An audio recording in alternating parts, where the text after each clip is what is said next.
Apa yang kau inginkan ya Rasulullah? Kata Nabi Muhammad SAW, kuberikan kepada kalian salah satu di antara 5 kriteria agar kalian semua bisa mengambil salah satu di antaranya. Jikalau semuanya bisa kalian ambil, maka aku sangat bergembira. Tapi minimal kata Nabi, satu saja di antara itu semua yang ku minta pengharapan kepada kalian agar kalian semua bisa mengambilnya.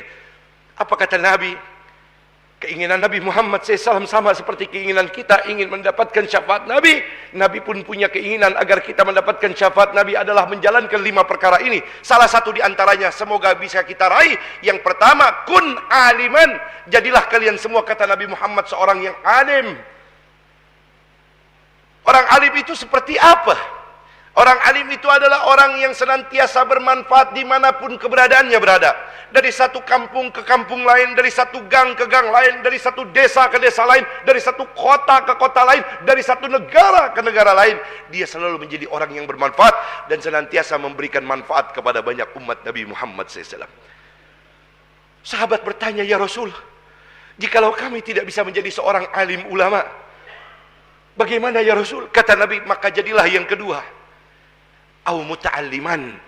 Jadilah kalian semua orang yang belajar kepada seorang guru. Dimanapun kalian duduk, cari guru yang dapat mengajarkan kalian secara langsung. Karena sesungguhnya al-ilmu yu'ta wa la yu'ti. Ilmu itu akan mendatangi kalian. Tidak mungkin, kata Nabi Muhammad, kalianlah yang wajib mendatangi ilmu.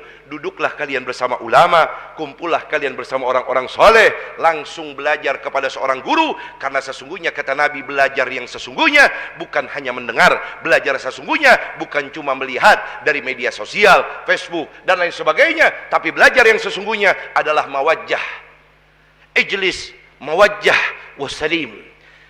Yang dimaksud belajar adalah dia mendapat memandang, kemudian dia duduk di depan gurunya, kemudian lantas dia bisa mencium tangan gurunya. Al-alim wal muta'allim syarikani fil ajr. Kata Nabi, guru sama murid sama pahalanya.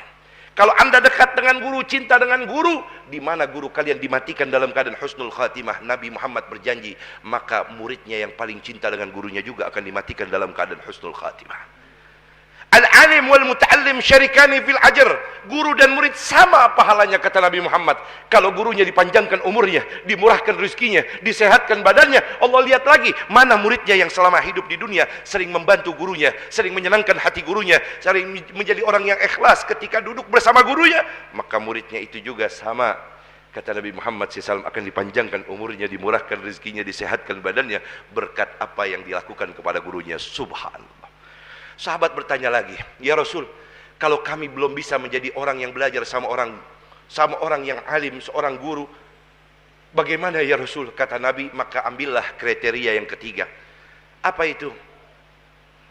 Au mustami'an. Jadilah kalian pendengar nasihat yang baik. Jikalau ada nasihat mulai hari ini, seterusnya ambillah nasihat itu dan tanamkan dalam sanubari hati anda bahwasanya kalian adalah orang yang ingin senantiasa mendekatkan diri kepada Allah, at-taqarrub ilallah bi'amalin saleh. Sahabat bertanya lagi, ya Rasulullah, jikalau kami belum dapat menjadi orang yang senantiasa mendengarkan nasihat yang baik, bagaimana ya Rasulullah? Kata Nabi Muhammad, baiklah, kalau kalian masih belum bisa juga mendengarkan nasihat yang baik, jadilah yang keempat, kata Nabi Muhammad SAW. Apa itu? Au muhibban. Cukup cinta saja. Cinta kepada siapa? Cinta kepada orang yang alim, cinta kepada ulama, menghormati mereka, mencintai para santri-santri ulama, mencintai orang yang senantiasa mendengarkan nasihat yang baik. Maka sama seperti kalian telah mencintai diriku. Siapa yang mencintai diriku, maka sama seperti mencintai Allah Subhanahu wa ta'ala. Saudara, 4 kriteria ini semoga salah satu yang diharap Nabi dapat kita raih dengan cara yang sangat baik berdasarkan Al-Quran dan hadis Nabi Muhammad. Karena ini adalah tangga untuk anda bisa musalsal kepada ketakwaan kepada Allah Subhanahu wa ta'ala. Sahabat lalu bertanya lagi, ya Rasulullah, kalau masih tidak bisa juga mendengarkan nasihat yang baik, mencintai pun tidak bisa, bagaimana ya Rasul? Kata Nabi, baik, asalkan kalian jangan jadi yang kelima, kata Rasulullah.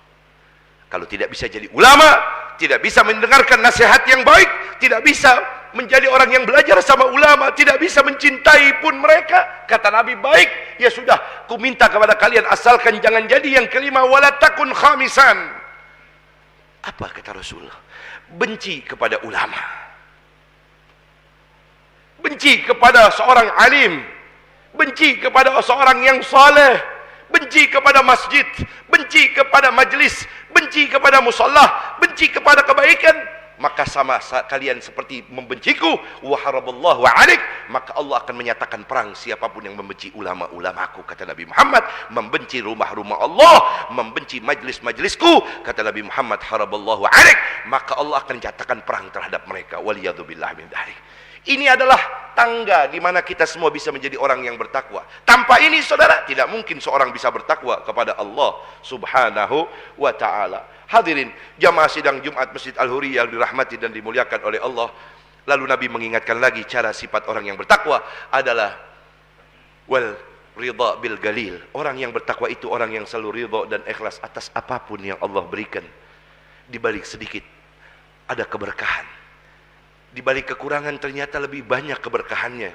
Belum tentu Allah berikan rezeki kepada kita yang banyak, kemudian kita menjadi orang yang bersyukur. Ternyata orang yang kurang mampu lebih banyak yang bersyukur dibanding orang yang mampu, karena mereka selalu dekat kepada Allah Subhanahu wa ta'ala. Dan arti sebuah waridha bil galil, dia senantiasa menjadikan dirinya untuk selalu beramal baik di dalam kebaikan yang ada, terkhusus di antara dua hari raya yang Nabi Muhammad SAW katakan setelah hari raya Idul Fitri sudah berlalu, kemudian datang di mana masa tidak lama lagi hari raya Idul Adha. Nabi berpesan kepada kita semua umatnya, hari ini saya sampaikan di atas mimbar ini. Apa kata Nabi Muhammad SAW? Man ada alail aid walam yatasaddaq wa yatahalla bil fadail wa laysa fi jawil fitrah.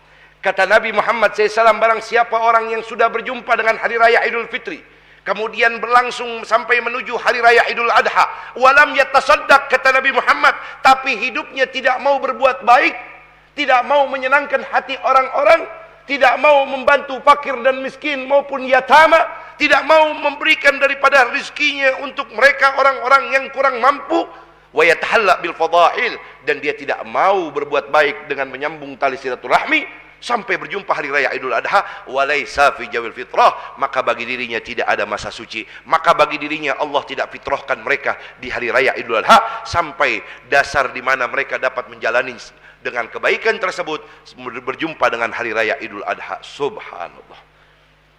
Yang terakhir, hadirin yang dirahmati dan dimuliakan oleh Allah, ciri sifat contoh orang yang bertakwa adalah wal isti'dad liyaumir rahil. Inilah yang saya ingin sampaikan, saudara, untuk diri saya sendiri. Wal isti'dad liyaumir rahil. Kata Nabi, orang yang bertakwa itu orang yang selalu mempersiapkan dirinya dengan datangnya hari di mana mereka akan dipertanyakan oleh Allah. Ingat, saudara, tidak ada manusia yang kekal, tidak ada manusia yang abadi. Wa ma tadri nafsun madza tadribu ghadan, wa ma tadri nafsun bi ayyi ardin tamut. Tidak seorang pun yang tahu kapankah, jam berapakah, di bumi manakah, saat apakah kita semua akan dipanggil oleh Allah Subhanahu wa taala. Selaku orang Islam yang beriman, kata Nabi Muhammad, takutlah kalian dengan kematian, karena inna qadamukum amran aziman. Urusan yang ada di depan mata lebih berat daripada urusan yang paling berat sekalipun di dunia yang kalian hadapi. Tidak ada bandingannya dengan menghadapi urusan yang kelak di akhirat. Sehingga Allah berfirman dalam Al-Quran, al-yawma nakhtimu ala afwaihim wa tukallimuna aydihim wa tashhadu arjuluhum bima kanu yaksibun. Al-yawma nakhtimu ala afwaihim. Ingat, kata Allah, sadarlah kalian wahai hamba-hambaku, kalian semua nanti akan ku kembalikan bangkit di atas padang mahsyar. Di tempat itu Allah sudah berfirman dalam surat Yasin itu.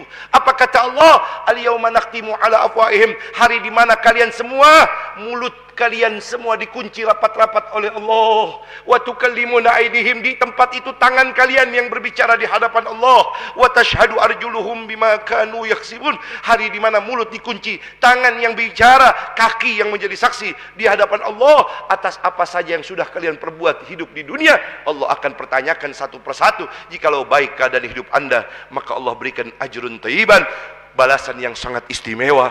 Tapi kalau kalian hidup dalam keadaan yang tidak baik semasa hidup di dunia, maka azabun syadidun, azab yang sangat keras menanti kita semua. Semoga kita semua hidup di dunia dalam keadaan kekuatan iman hasanah, dan Allah tetapkan kita semua mati dalam keadaan beriman dan pun hasanah fil akhirat. Amin amin ya Allah ya rabbal alamin. Barakallahu li wa lakum fi Qur'anil azim, sabbatana wa iyyakum ala siratal mustaqim. Aqulu ma sami'tum wastaghfirullaha li wa lakum fastaghfiru innahu wal ghafurur rahim.